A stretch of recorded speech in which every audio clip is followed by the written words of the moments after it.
আল্লাহ কোরআনে বলছে, বান্দা, আরে বান্দা, কেমনে নাফরমানি করছো? ওই দিনকে কেন ভয় করছো না?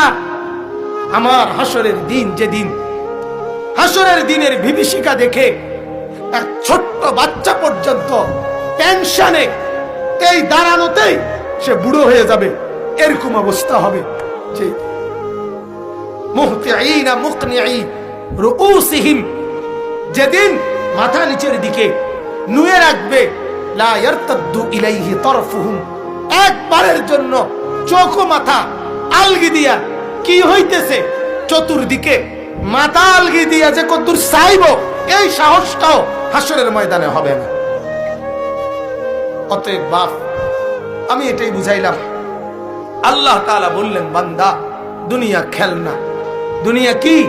তাইলে যা কিছু তোমার ব্যস্ততা, সোফা, খাট, পালং, বিল্ডিং, দালান, এই ফার্নিচার, মূলত তুমি খেলনা বানাইতেছো। কি বানাইতেছো বলেন না? খেলনা।